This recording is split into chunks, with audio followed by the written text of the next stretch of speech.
Yeah, on that. So we have when the soul is created, there's a potential for some qualities. And then let's say it's my soul and I develop that quality. Is it like a thing? Because love is also like a substance, right? So do I develop like the thing where the love can pour in, or do I develop... No, the facility or faculty of the soul that allows love in and allows it out is actually an inbuilt instinctual faculty.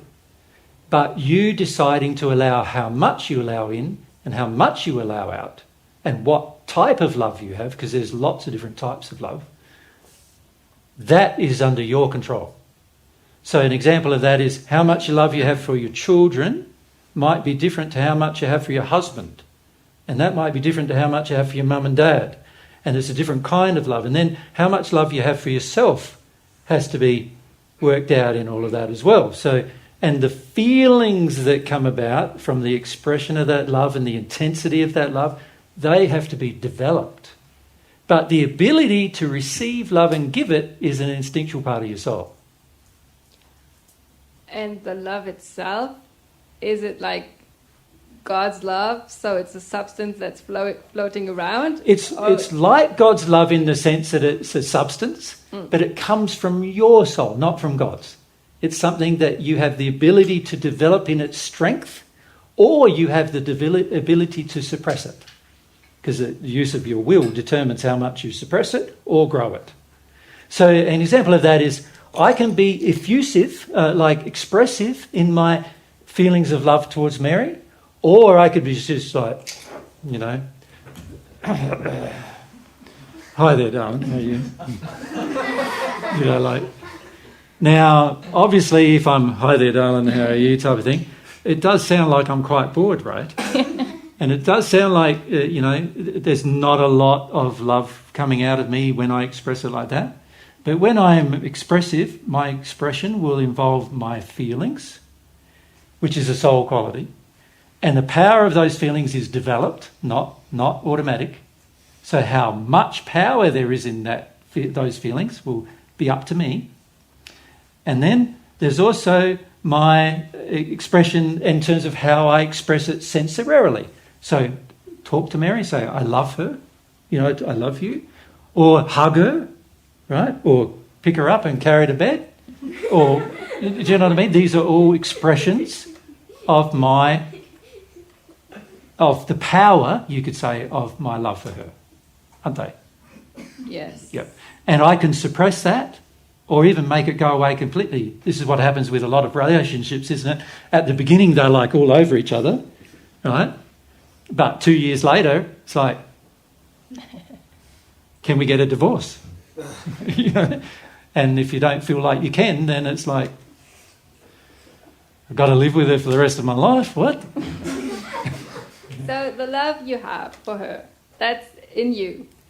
And the amount of how much you express, that's like a different topic. So that's also in me. Okay, but you could have like a lot of love for her and then not express it? Or is it always like... Well, see, this is the thing about these soul qualities is, and this is what I notice on earth, there's a lot of allowances made for bad behaviour when they go, oh, but they really love you. And I'm going, but actually it's not expressed. So is there really love? You see, the trouble with a lot of love on earth is that the person may have some love, but it's also tainted with a lot of fear and anger and regrets from the past and sadness from the past and other relationships and fears about other relationships. And so in the end, the power of what's expressed is going to be very minimal, but also it means that the love that's in is very minimal. Right? There is really no such thing as, I've got all this love, but I can only give a little. When you've got all this love, you'll find yourself giving a lot. Yeah. So if you're not giving much, then it means there's not much there. And you can change that because it's your love. It's your expression. It's your power of expression. That's different than you receiving love from God, Because what happens then is the soul, and this is the thing about the God relationship, is this soul changes from the perfect natural human soul to be a divine soul. And what I mean by that is that the soul now has extra power, extra abilities that weren't there before. And that's because the quality of God's love is different. Is changing your soul. Okay, and that's something that like I wouldn't have in myself if he wouldn't give it to me. That's right. And you would never have if God didn't give it. You would never have it. And also, of course, it's not just about God giving it, because God's not going to give it without you asking, because he honours your will. So he's not going to say, oh, I think I'll give you some love just for the hell of it. Just for, just because I want to, just because I can. And by the way, he could, couldn't he? But if he did so, he'd break his own law of free will, which he would never do. So, of course, he has enough power to give you love if you didn't want it, but he's not going to do it because he respects your power. He respects your will. He gave you that gift of will. He wants you to use it. Yeah? Yes.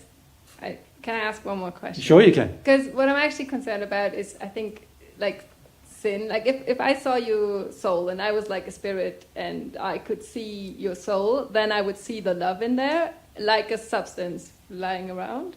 Yes, no. It depends on your development as how much you would see. If I was very high. Yes. Then I could see it. Yep. It wouldn't be like flying around. It would be more expressed in the spirit body. The signs of it existing, because it's a spiritual quality that comes from God. The signs of it existing are expressed physically in the soul itself and therefore in its bodies. But you have to be in a union state, in the soul union state, to actually see it flowing through the soul.